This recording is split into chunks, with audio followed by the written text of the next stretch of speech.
உலகெங்கிலும் இருக்கும் மாயம் பக்தி நேயர்கள் அனைவருக்கும் வணக்கம். நான் உங்கள் ராம்ஜி. முக்கியமான விஷயமாக 2 பயிற்சி நம்ம எப்பயுமே சொல்லுவோம். ஒன்று குரு பயிற்சி, ஒன்று சனி பயிற்சி. அவ்வகையில் இந்த குரு பயிற்சி அடுத்த வருஷம் மே மாதம் வருகிறது, அதை விட்டுருங்க.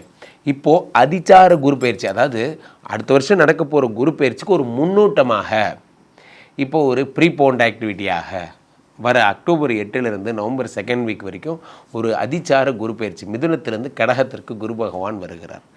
இந்த கடகத்திற்கு வருகின்ற குரு பகவான் என்னென்ன பலன்களை தரப்போகிறார்னு பார்க்குறோம். இதில் ஒரு ஸ்பெஷல் என்னென்னா, கடகத்தில் தான் குரு பகவான் உச்சம். இந்த 12 ராசிகளில் கடகத்தில் தான் உச்சம். உச்சம் பெற்ற இந்த குரு பகவான் என்னென்ன நற்பலன்களை தரப்போகிறார்.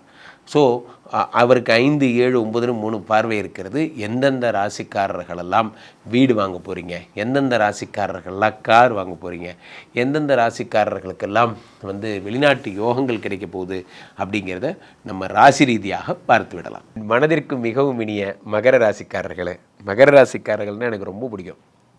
I love you. காரணம் என்னவென்றால், இந்த மகர ராசிக்காரர்களை பொறுத்த வரைக்கும் எவ்வளவு பிரச்சனை வந்தாலும் அழுதது கிடையாது, ஓடுனது கிடையாது. நேர்மையும் உண்மையும் உடையவர்கள் மட்டும்தான் இந்த மகர ராசிக்காரர்கள். இந்த மகர ராசிக்காரர்களுக்கு குரு பகவான் 7ஆம் இடத்துக்கு வந்திருக்கிறார். 7ஆம் இடத்துல குரு பகவான் வரும்போது என்ன ஆகுது, உங்களுடைய வாழ்க்கையில் 7ஆம் இடம்னா என்னன்னு முதல்ல புரிஞ்சுக்கோங்க. காதல். 7ஆம் இடத்தில் வரும் குரு பகவான் உச்சம் பெறும் பொழுது காதல் வருகிறது, இல்லற வாழ்க்கை இனிக்கிறது. இப்போ எனக்கு கணவன் மனைவி உறவில் ஒரே பிரச்சனை சார், சண்டை சார் போன்றவர்களுக்கெல்லாம் இந்த பிரச்சனைகள் சரியாவதற்கான அமைப்புகள் எல்லாம் உண்டாகிறது. இந்த காதல் 7ஆம் இடத்தில் குரு பகவான் வரும் பொழுது உங்கள் காதல் வாழ்க்கை சக்ஸஸ் ஆகிறது போன்ற விஷயங்கள் எல்லாம். அதே நேரத்தில் 7ஆம் இடத்தில் குரு பகவான் உச்சம் பெறுகிறது, ஃபாரின் போகிற யோகங்களை தருகிறது. வெளிநாட்டுக்கு போகிறீங்க, வெளிநாட்டு வாழ்க்கை, வெளிநாட்டில் போய் நல்லா சம்பாதிக்க போகிறீங்க, வெளிநாட்டில் வர்த்தகங்கள், வெளிநாட்டு வர்த்தகங்கள்லாம் ஏற்பட போகுது. நீங்கள் ஏற்றுமதி இறக்குமதி பண்ணுற விஷயங்கள்லாம் அந்த வெளிநாட்டில் நீங்கள் பண்ணுறதுக்கான அமைப்புகள்லாம் உருவாகிறது. 7ஆம் இடம் என்பது என்ன, பார்ட்னர்ஷிப்பு. முக்கியமாக நல்ல பார்ட்னர். சார் நானும் இவர் இருந்தால் சார் ஒன்றா ஒர்க் பண்ணோம் சார், நானும் இவர் இருந்தால் ஒன்றா ஒர்க் பண்ணோம். இவர் என்ன பண்ணார், இவர் தான் ஸ்லீப்பிங் பார்ட்னர், என்ன ஒர்க்கிங் பார்ட்னர்னு சொன்னார். இந்த ஆள் ஸ்லீப்பிங் பார்ட்னர்னு சொல்லி ஸ்லீப்பிங்லேயே இருக்கார் சார், நான் தான் சார் இன்வெஸ்ட்மெண்ட் பண்ணிட்டு சுற்றிட்டு இருக்கேன் போன்றவைகள்லாம் சரியாயிடும். 8ஆம் இடத்துல 7ஆம் இடத்துல குரு வரும்போது நல்ல பார்ட்னர்ஷிப் என்பது கிடைக்கிறது. அதுதான் முக்கியமான விஷயமே. உலகத்தில் நம்ம நல்லா இருக்கிற மாதிரியே, நல்லா இருக்கணுங்கிற மாதிரியே என்ன சொல்கிறது, இன்னொரு கம்பேனியன் கிடைக்கும்போது ரொம்ப சீக்கிரம் முன்னுக்கு வந்துடலாம். அந்த பார்ட்னர்ஷிப் தான். நிறைய பார்ட்னர் அவனுக்கே ஒன்றும் தெரியாது, ஆனால் நம்மளை வச்சு டெஸ்டிங் பண்ணி கடையை நடத்தி பார்ப்பாங்க. அந்த மாதிரி வீணாக போன பார்ட்னராக இல்லாமல் தொழில் தெரிந்த நல்ல பார்ட்னர். 2 பேருக்கு விஷயம் தெரியும்னா அந்த கம்பெனி கண்டிப்பாக நல்லா ஓடும். இதில் பாதி பேருக்கு விஷயம் தெரியாமல் 2 பேருக்கு ஒன்றும் தெரியாது, அல்லது ஒருத்தருக்கு தெரியும் ஒருத்தருக்கு தெரியாது. இந்த டிபெண்டன்ட் கல்ச்சர் ஒன்றும் ஒர்க் அவுட் ஆகாது. அல்லது 2 பேருக்கும் தெரிலன்னா 2 பேரும் சேர்ந்து ஃபெயிலியர் ஆகிடுவாங்க. ஆக அந்த நல்ல பார்ட்னர், நீங்கள் ஒரு தொழில் எடுக்கிறீங்கன்னா அந்த தொழில் தெரிந்தவர் உங்களுக்கு கிடைக்கிறது. அதுதான் முக்கியமான விஷயம். 7ஆம் இடத்துல குரு பகவான் உச்சம் பெறும் பொழுது அது போன்ற நான் அந்த ஒன்றை தான்ப்பா தேடிட்டு இருந்தேன், எப்பா எங்கப்பா இருந்தேன் அப்படிங்கிற மாதிரி. இந்த 7ஆம் இடத்து குரு பகவான் 5ஆம் பார்வையாக உங்களுடைய 11ஆம் இடத்தை பார்க்கிறார். 11ஆம் இடம் என்பது பாதகாதிபதி செவ்வாயினுடைய வீடு. இந்த பாதகாதிபதி செவ்வாயினுடைய வீட்டிலே குரு பகவான் பார்க்கும் பொழுது என்ன ஆகும் அப்படின்னா, இந்த செவ்வாயினுடைய அனுகிரகம் அவர் குருமங்கள யோகம்னு பேர். இது குருமங்கள யோகம். குருமங்கள யோகம்னா குரு செவ்வாயை பார்க்கும்போது நிலம் சம்பந்தப்பட்ட விஷயங்களில் உங்களுக்கு நிறைய அனுகிரகங்களை தருகிறார். நிலம், பூமி லாபங்களை தருகிறார். ஸோ அப்பொழுது இந்த குரு பகவானுடைய அருட்பார்வையால் மங்கள செவ்வாயாக மாறி லேண்டு வாங்கக்கூடிய அமைப்புகள்லாம் வருகிறது. இது வரைக்கும் நாம் எங்கெல்லாம் வாங்க முடியாத இடமோ அங்கெல்லாம் லேண்டு வாங்கக்கூடிய ஒரு அற்புதமான யோகங்கள் எல்லாம் உண்டாகிறது. இந்த குரு பகவான் செவ்வாயை பார்க்கும்போது அரசு பணிகள் கிடைக்கிறது. இராணுவம், போலீஸ் போன்ற துறைகளில் உங்களுக்கு நல்ல ஒரு ஏற்றமும் மாற்றம் ரொம்ப நாளாக. வேப்ப மரம், புளிய மரம், ஆலமரம், அரச மரம், ஊரை விட்டு போக போகிறேன் கேட்டுக்கோ. ரொம்ப நாள் ஆசை சார், எங்கள் ஊரில் எஸ்ஐ ஆகணும்னு. அதான் நடக்கும். குரு பகவான் செவ்வாயை பார்க்குறார். அடுத்து உங்கள் உடம்பை பார்க்குறார். மகர ராசிக்காரர்களுக்கு உடம்பை பார்க்கணும். உடம்புல இருக்க பிரச்சனைகள்லாம் சரியாகுது. ஹெல்த் ரீதியாக, மன ரீதியாக என்ன பிரச்சனை தானே அதெல்லாம் சரியாயிடுது. அந்த மகரத்தில் இருக்க உடம்பை பார்க்குறார். அடுத்ததாக குரு பகவான் பார்க்கின்றது உங்களுடைய 3ஆம் இடத்தை பார்க்கிறார். 3ஆம் இடம் என்பது முயற்சி, 3ஆம் இடம் என்பது சகோதர பாவம், 3ஆம் இடம் என்பது உங்களுடைய மன வாழ்க்கை. இது எல்லாத்தையும், அதாவது முயற்சி, இது எல்லாத்தையும் இணைந்து வாழ்கின்ற ஒரு சந்தோஷம், இது எல்லாத்தையும் குரு பகவான் பார்க்கிறார். குரு பகவானுடைய பொன்னான பார்வையால் இத்தனை ஏற்படுகிறது. அங்கே இருக்கிற வக்கர சனியையும் பார்த்துடுறார். இவர் 1, 2 கூடியவர். ராசிநாதன் மற்றும் 2 கூடிய தனாதிபதி அவர் வந்து வக்கரமாக இருக்கும் பொழுது அந்த வக்கரம் பெற்ற சனியை இந்த உச்சம் பெற்ற குரு பார்க்கும் பொழுது இந்த பிரச்சனைகள் எல்லாம் சரியாகிறது. அடுத்ததாக ஒரு முக்கியமான விஷயம் என்னவென்றால், ஆக மகர ராசிக்காரர்களை பொறுத்த வரைக்குமே 3 கூடைய இதை குரு பகவான் பார்க்கிறார். அதே நேரத்தில் செவ்வாய் ஆட்சி அடையும் பொழுது உங்களுக்கு குருமங்கள யோகம் ஏற்படுகிறது. 3வது நல்ல விஷயம் என்ன அப்படின்னா, செவ்வாயை போலவே புத பகவானும் வந்து மகர ராசிக்கு 10ஆம் இடத்தில் இருக்கிறார்.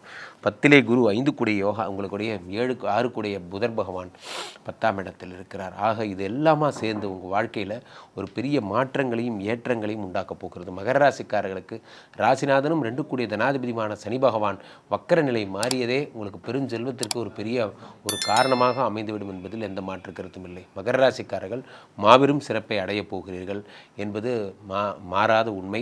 ஆக மகர ராசிக்காரர்கள் செய்ய வேண்டியதெல்லாம் ஒன்று தான். குரு பகவானுடைய ஆலயங்களுக்கு செல்லுங்கள். ஆலங்குடி போங்க, திட்டை போங்க, பாடியில் இருக்கிற திருவலியதாயம் கோயிலுக்கு போங்க. குரு பிரம்மா குரு விஷ்ணு குரு தேவோ மகேஸ்வரா குரு சாட்சாத் பரபிரம்மா தஸ்மை ஸ்ரீ குரவே நமஹ என்று வேண்டுங்கள். சகல விதமான பிரச்சனைகளும் சரியாகும். பொதுவாகவே இந்த குரு பகவானுடைய பெயர்ச்சி அப்படிங்கிறது ரொம்ப முக்கியமானதாக கருதப்படுதுங்க. காரணம் என்னவென்றால், ஒரு மாதா பிதா குரு தெய்வம்னு சொல்லுவாங்க. இந்த அம்மா தான் அப்பா யாருங்கிறத சொல்கிறார். அப்பா என்ன பண்ணுறார், இவர் தான் இப்போ குருன்னு நமக்கு இன்ட்ரடியூஸ் பண்ணுறாரு. இந்த குரு யார் இன்ட்ரடியூஸ் பண்ணுறாருன்னா, இவர் தான் உனக்கு கடவுள்னு இன்ட்ரடியூஸ் பண்ணுறாரு. அதனால தான் குருங்கிற ஸ்தானம் அவ்வளோ பெரிய ஸ்தானம். அப்போ இந்த குரு பகவான் என்னென்ன பலன்களை ஜோதிட சாஸ்திரத்திலே தங்கத்திற்கு அதிபதி, பொன்னார் மேனியன் என்று அழைக்க தங்கத்திற்கு அதிபதியாக குருவை சொல்லுகிறார்கள். இந்த குரு பகவானுடைய அருள் எப்பொழுதுமே குரு வந்து சந்திரனுடைய வீட்டிற்கு செல்லும்போது குரு சந்திர யோகம் என்பது உண்டாகிறது. இந்த அதிச்சார பயிற்சி எல்லாரும் வெறும் அதிச்சார பயிற்சின்னு சொல்கிறாங்க. ஆனால் இதனால் 2-3 யோகம் இருக்கிறது. குரு பகவான் சந்திரனுடைய வீட்டில் இருப்பதால் அது குரு சந்திர யோகம். அந்த நேரத்தில் சந்திரனுடைய வீட்டில் குரு பகவான் உச்சம் பெறுகிறார்.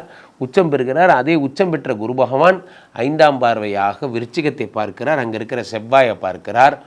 இது என்ன, குரு மங்கள யோகம், குருமங்கள யோகம்.